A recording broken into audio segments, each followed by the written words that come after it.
관심 있게 봐야 될 지역은 이 수요는요, 외부로 출퇴근하는 수요가 있고 자체 수요가 있는데 두 가지가 다 있으면 비쌉니다. GTX를 연장하는 용이 들어갔어요. 아마 이제 용역 결과가 나오게 되면 할지 말지 결정하겠죠. 그래서 GTX-A가 확정됐다 나오는 순간 아마 날아갈 수도 있어요.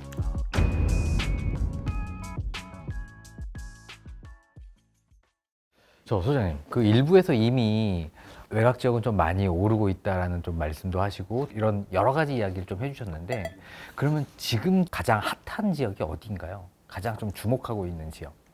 지금은 이제 대출이 가장 큰 이슈인 것 같아요. 부동산 대토론회.kr이라고 이렇게 사전에 이제 그 설문조사를 한 것들 제가 매일 카운팅해서 봤는데 90%가 대출 얘기거든요. 그만큼 지금 돈들이 없는 거예요.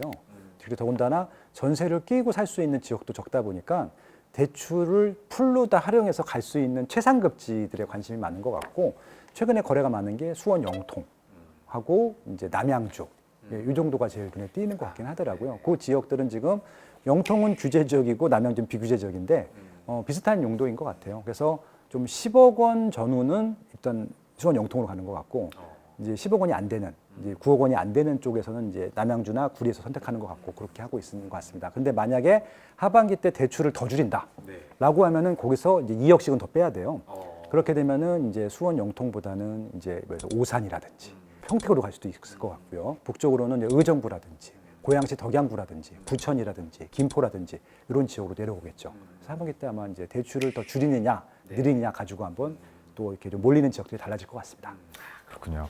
아직은 이런 어떤 확산 속도가 뭐 김포나 그리고 일산 쪽으로는 아직 확산이 그렇게 크게 되지는 않는 상황이죠. 그렇죠. 그러니까 김포도 좀 주춤하고요. 김포는 또 물량도 많아요. 최근에 분양했던 물량이 많고, 일산은 지금 KB 시세로 보게 되면은 꼴찌예요, 상승률이.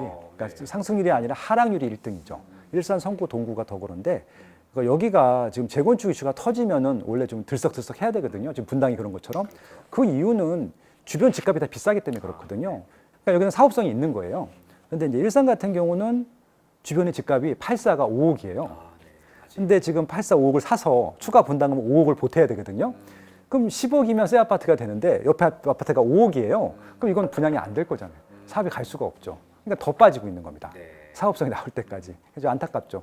최근에 또 그 GTX-A가 완전 개통이 될 뻔 하다가 아시겠지만 좀 부실공사 뭐 이렇게 철근 빼먹은 것 때문에 1년 밀렸어요. 오늘 뉴스 보니까 이제 개통 시기가 1년 밀렸다고 하거든요. 그나마 이제 킨텍스라든지 대곡역이 개통이 됐으면은 일산이 조금 더 수요가 증가할 수 있는 여지가 있었을 텐데 그런 좀 악재까지 겹치다 보니까 지금 일산 같은 경우는 좀 더 어렵고, 일산 같은 경우는 인프라는 너무 좋거든요. 그렇죠. 새 아파트로 싹 바뀌고 나면은 서울 수요가 많이 갈 텐데 너무 낡다 보니까 차라리 그냥 뭐 김포라든지 오히려 지나쳐서 파주 운정으로 가든지, 그 덕양구 가면 다 새 아파트 많거든요. 뭐 삼성 신도시라든지 뭐 스타필드 옆에도 있고 막. 일산이 지금 유일하게 경쟁력을 찾을 수 있는 방법은 정비 사업을 하는 일인데 사업성이 떨어지다 보니까 아직까지 좀 힘든 것 같습니다. 여기에서 참 그게 있는데 결국에 주변에 공급이 많으니까 집값이 안 오르는 거잖아요. 그렇죠. 서울 이제 그 주요 입지도 실은 공급이 좀 주변에서 계속 많아지면 오히려 집값을 좀 안정화시킬 수 있는데 그렇죠. 이게 공급이 좀 잘 안 이루어지는 게 좀 문제인 것 같아요. 그러니까 이게 정말 정확한 지적을 하셨는데 올해 천하의 강남이 빠진 적이 있었어요. 3월달, 4월달에. 두 가지가 있었는데 하나는 대규모 입주 물량이 있었어요. 첨당 르엘이라고 거기다가 다주택자 중과 이슈가 터지니까 기존의 아파트도 나온 거예요. 그러니까 신규 입자 물량도 있고 기존 아파트 물량도 몰리다 보니까 마이너스가 뜬 거예요. 아마 강남구가 마이너스 뜬 게 진짜 몇 년 만일 거예요. 그러니까 천하의 강남도 물량 많으니까 빠지는구나, 그걸 봤거든요. 그러니까 지금 정확한 지적을 하셨고요. 지방은 더해요. 그 물량 물리면 바로 빠집니다. 그래서 천하의 강남이 물량 때문에 기존 아파트 거래 물량, 신규 아파트 입주 물량 보고 빠지는 것들을 보면서 힌트를 얻으셨으면 좋겠어요. 그래서 조금 공급을 많이 하면은 서울도 빠지지 않을까, 좀 조정이 되지 않을까, 하다못해 오르는 폭이 좀 완화되지 않을까, 그렇게 기대를 할 수 있는 거죠. 예.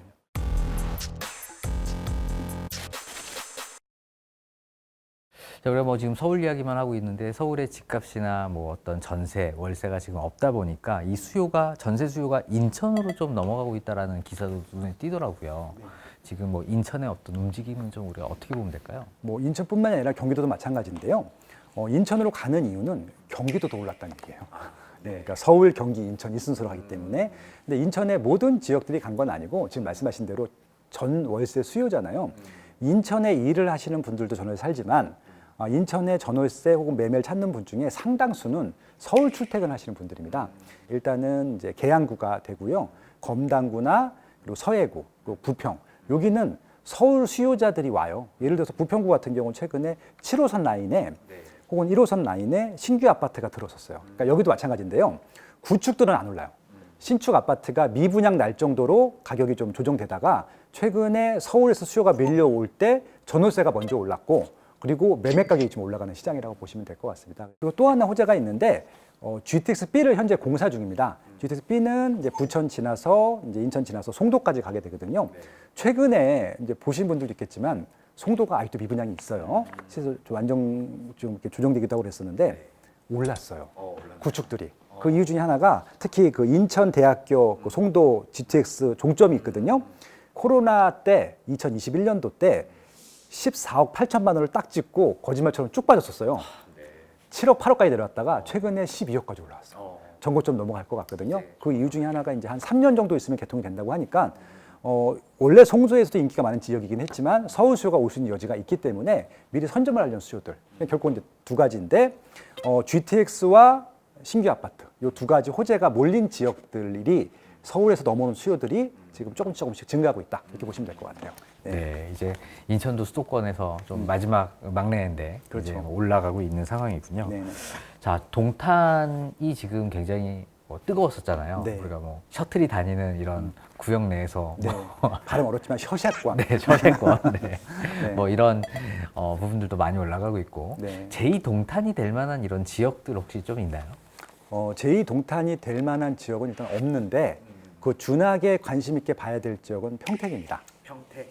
이게 이제 그 동탄 2가 동탄 1은 아니고 동탄 2가 인기가 있었던 이유. 동탄역 롯데캐슬이 22억 2,500만 원을 찍었었고 호가가 막 25억까지 올라가기도 했었는데 많은 분들이 거품이다라고 하는 분들이 많았어요. 하이닉스, 삼성전자, 인텔스가 많으니까 거기 출퇴근하시는 분들이 그냥 급하게 산 거다라고 하는데 저는 그 의견은 반대고 살기 좋아요. 그러니까 이제 동탄 2가 살기 좋은 이유를 좀 말씀을 드리면 인프라와 새 아파트의 결합이라고 생각하고 거기에 서울까지 출퇴근할 수 있는 수요가 증가했다라고 보는 겁니다. 그러니까 요를 정리하면 뭐냐면은 이 수요는요 외부로 출퇴근하는 수요가 있고 자체 수요가 있는데 두 가지가 다 있으면 비쌉니다. 그래서 분당이 비싼 이유 중에 하나는 판교 테크노밸리도 자체 수요도 있고 서울 출퇴근이 가능하기 때문에 비싼 거고요. 과천이 비싼 이유는 과천에 워낙 많은 일자리, 정부청사, 지정타 이런 것들이 있기 때문에 비싸기도 하고 서울 출퇴근이 가능하거든요. 두 가지가 탑2인데 이 역할을 다른 지역들은 이렇게 완벽하게 한 지역은 없어요. 근데 동탄이 그 역할을 했던 거죠. 그리고 무엇보다 인프라가 대한민국 최고로 많아요. 그 전까지는 분당이 제일 많았습니다. 근데 분당의 세대는 9만 5천 세대 정도 되고요.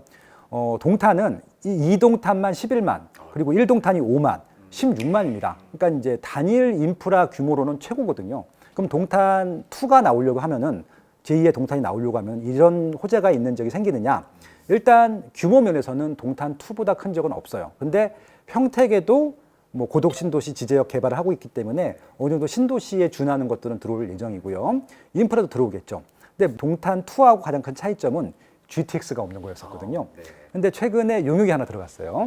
지제역까지 GTX를 연장하는 용역이 들어갔어요. 아마 이제 용역 결과가 나오게 되면 할지 말지 결정하겠죠. 그래서 이제 A로 연장하든지 C로 연장하든지 아마 A로 하는 게 또 시간은 빠를 겁니다. 그러면은 서울 출퇴근 수요가 들어오잖아요. 그럼 이제 평택으로서는 특히 이제 고독신도시나 지제역 같은 경우는 삼성전자가 워낙 빵빵하고 지금 캠퍼스가 4개가 가동되고 있는데 5, 6도 지금 착공을 해서 공사를 하고 있거든요. 다 들어서게 되면 일자리도 증가하고 서울 출퇴근 수요도 증가하고 그러면은 지금 수요가 월등히 커질 것은 보이거든요. 다만 이제 동탄 같은 경우는 미분양이 없는데 평택은 지금 이런 수요가 증가하기 전에 분양을 많이 해서 미분양자이 남아 있어서 이 미분양들이 얼마큼 많이 소진되느냐 보고 평택에 대한 미래 가치도 좀 증가할 것 같다. 그래서 일단 화성 동탄만큼은 아니지만 평택의 미래도 좀 밝게 보고 있습니다. 예. 평택 예전에 뭐 핫할 때는 삼성전자가 공장 짓는다 그래서 굉장히 핫했잖아요. 그렇죠. 지금 약간 좀 무너지고 나서부터 아직 회복 중에 있는 그런 단계인 거죠. 근데 그렇죠. 앞으로의 미래가 조금 그러니까 이제 그 원래 6개 공장을 만들려고 했었는데 이 공장까지는 만들었는데 그때 이제 반도체가 남아 돌기 시작했어요. 네. 2018년, 19년도에. 지금은 쇼티지인데 그때는 남아 돌아갔고 공장이 3, 4에서 멈춘 거예요. 그래서 지금 좀 잘 나가서 3, 4년 지금 운영하고 있고 이제 5, 6을 착공을 한 거거든요. 그래서 아마 5, 6까지 들어오게 되면 이제 안정적인 일자리가 생길 테니까 그때는 조금 지금보다는 분위기가 훨씬 더 좋아질 네. 것 같습니다. 예. 평택, 고덕 그리고 지제역 그 네. 인근 네. 우리가 좀 주목해 볼 만하겠네요. 그래서 GTX A가 확정됐다 나오는 순간 아마 날아갈 수도 있어요. 아, 네. 평택까지 오르고 뭐 인천, 송도나 청라도 오르고 이제 뭐 다 오르게 되면 이제 진짜 외곽까지 이렇게 퍼지는 상승의 속도인데 네. 그럼에도 불구하고 그 어떤 대출 규제 때문에 중심지가 다시 한번 오를 거다 네. 내년에 이렇게 또 예측을 또 해주셨잖아요. 그렇죠. 결국은 대출 때문에 하급지들은 지금 말씀드렸던 좀 저렴한 지역들이잖아요. 대출이 나와야 살 수 있는데 여기 돈이 없으면 못 사거든요. 그래서 여기는 대출 부분들에 대한 영향이 좀 있는 그 지역들이고 상급지 메인 입지들은 어차피 대출을 안 받아요. 안 받기 때문에 지금 시세가 적정하다라고 판단하면 그때 들어가는 것들이거든요. 근데 1년 동안 쉬었기 때문에 그때쯤이면 또 수요가 다시 또 증가할 수 있기 때문에 올라갈 수밖에 없다라고 보고 있고요. 그리고 이제 삼성전자 하이닉스에 다니시는 분 중에 팀장급들이 있어요. 야, 이분들 인센티브가 어마무시한가요? 10억 단위예요. 10억이요? 근데 혹시 맞벌이를 하게 생각해보세요. 네. 예, 그럼 강남 바로 갈 수 있어요. 네. 대출 안 나와도 돼. 네. 예, 이런 수요가 내년에 지금 아직까지 인센티브가 다 안 나왔잖아요. 네. 나올 것 같아요. 어차피 아파트는 1000세대 단지에서 한두 명만 사면 시세가 올라가는 것들이기 때문에 그렇게 몇 건만 거래되면 그 시세가 되는 것들이어서 그분들이 동탄 안 살 것 같거든요. 예, 그런 분들은 강남권으로 오겠죠. 물론 입지가 좋으면 네. 당연히 뭐 수요도 많고 집값도 올라간다라는 당연한 생각을 갖고 있는데 이런 확실한 지역들은 비싸잖아요. 네. 근데 이제 미래 잠재력이 좀 우수한 곳들 지금 뭐 여러 군데 말씀해 주셨지만 둘 중에 만약에 고르라고 한다면 어느 지역을 선택하는 게 좀 맞나요? 요거는 정답은 없어요. 제가 한번 이제 어떤 분들이 사고 계신지를 말씀드리면은 난 돈이 많아. 그럼 잠재력 중요하지 않아요. 지금이 중요하지. 어차피 이게 또 나중에 공주도 많이 올라가기도 하고. 그러니까 돈이 되면은 제일 비싼 거 사시면 돼요. 근데 대부분의 인생의 아이러니와 비극은 좋은 걸 뻔히 알겠는데 저기 살 돈이 없는 거거든요. 근데 대출을 마저 이제 충분히 받고 할 수 있는 범위가 한정이 돼 있어요. 그래도 거의 99%는 대출 받아도 원하는 곳을 못 갈 거예요. 그러면은 내가 종잣돈이 모일 때까지 가만히 있으면 되는 것이냐? 그러면 안 돼요. 내가 종잣돈을 모으는 속도보다 집값이 올라가기 더 빠를 거예요. 좋은 입지들은. 그래서 저는 그냥 준비된 최대한의 그런 경제력을 활용해서 그냥 발전 가능성이 높은 곳을 사는 것을 추천 많이 드리죠. 특히 젊은 분일수록. 예, 그래서 일단 시작을 하셔야 돼요. 그래야지 여기를 발판으로 해서 그다음 갈아타기 하면서 메인 입지로 가는 것이지 처음부터 메인 입지로 가는 사람들은 거의 없어요. 특히 아이들이 태어나기 전까지는요. 그냥 수시로 이사 가라고 말씀드려요. 예, 그냥 보이면 이사 가라고. 상급지 갈아타기는 죽을 때까지 하셔도 돼요. 예, 그렇게 좀 추천드리죠. 그럼 만약에 우리가 서울에 직장이 있어요. 네. 그럼 현실 가능적으로 이렇게 갈 수 있는 이런 지역은 어디까지인가요? 저는 출퇴근 가능 시간으로 30분 이내면은 경기도 인천 상관없다고 생각하고 있고요. 1시간은 넘어가지 않았으면 좋겠어요. 그래서 보통 45분 전후를 저는 이제 데드라인으로 보고 있는데 그 정도라고 하면은 경기 인천 충분히 좋고요. 그래서 저는 GTX 라인들이 제일 좋은 것 같아요. 파주 운정에서 삼성역까지 완전 개통됐을 경우에 27분, 8분 걸리거든요. 30분 딱 걸리잖아요. 그러면 파주 운정도 되는 거예요. 그럼 일산은 다 들어가는 거고, 고양시 덕양군 더 좋은 곳이고, 뭐 연신내도 너무 좋은 곳이고, GTX B, C까지 하게 되면요. 일단 B 같은 경우는 이제 춘천까지 가고요. 그다음에 송도까지 가고, 20분대에 서울, 여기 여의도까지 올 수 있으니까 너무 좋은 것들이고, C는 양주에서 삼성역까지 30분이 안 걸리니까, 그리고 수원에서 여기까지 30분이 안 걸리니까, 일단 GTX 저는 라인 초역세권들이 제일 좋은 일단 호재를 갖고 있는 지역이라고 생각하고 있고 그에 주위에서 뭐 또 신분당선이라든지 또 신안산선도 굉장히 빠르고 빨리 올 수 있거든요. 그래서 이렇게 경기도 인천권의 지역들을 노려보시는 걸 추천드려요. 서울은 이미 비싸요. GTX를 살 필요가 없잖아요. 그러니까 GTX를 타야 되는 입지들이나 신안산선, 신분당선도 너무 좋은 호재 지역이다 이렇게 보고 있습니다. 하나만 더 여쭤보고 싶은 게 그럼 만약에 동탄역 뭐 인근에 있는 뭐 롯데캐슬은 뭐 20억도 가는데 그 주변은 아직 5, 6억 하는 것들도 좀 있잖아요. 그 접근성에 따라서. 그러면 이런 것들도 사도 괜찮나요? 아니면 그나마 GTX랑 인접한 곳을 사야 되나요? 이게 서울을 한번 보시면 돼요. 서울 부동산 공부를 하면은 답이 다 나와 있거든요. 이 지역 얘기해서 죄송합니다. 그냥 참고만 하시면 돼요. 노도강, 금강구, 중랑구 지역보다 그 붙어 있는 경기도가 더 비싸요. 여기서 답을 얻으시면 좋겠어요. 예, 무슨 얘기냐면은 변두리 지역은 싼 이유가 일단 접근성이 떨어져요. 인프라도 없고 그러니까 중요한 게 그냥 시세가 낮은 게 중요한 게 아니라 여기 비싸면 비싼 이유를 반드시 분석해야 되거든요. 예를 들어서 도봉구 갈 바에는 의정부역이 나요. 도봉에는 창동역 빼면 창동은 거의 노원구에 붙어 있거든요. 도봉구 대부분이 GTX 영향권이 아닙니다. 근데 의정부역은 메인 역이거든요. 신세계도 있어요, 심지어는 그 역에. 그러니까 이 동탄역과 똑같은 조건인 거예요. 롯데백화점이 있고 그런 식으로. 그래서 저는 의정부역이 더 도봉구보다는 더 유리하다고 생각하고 있고 금천구보다 광명이나 안양이 훨씬 더 좋아요. 인프라도 훨씬 좋고 새 아파트이기도 하고 뭐 그런 식으로. 그래서 저는 동탄이 워낙 커요. 동탄역에서 너무 떨어지게 되면요.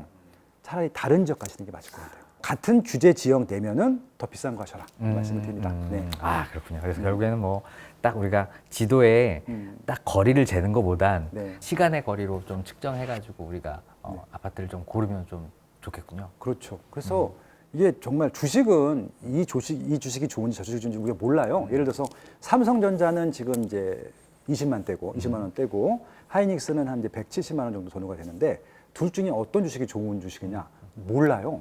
모르는데 부동산은 명확합니다. 그냥 평당 가격이 높은 게 더 좋은 부동산이거든요. 내가 할 수 있는 경제력의 한도 내에서 제일 비싼 거 하시면 돼요. 평당 가격이. 네. 예. 아유 감사합니다. 자 네. 그럼 3부에서는 진짜 구독자분들이 궁금하셨던 댓글 위주로 한번 질문 한번 드려보겠습니다. 네. 네.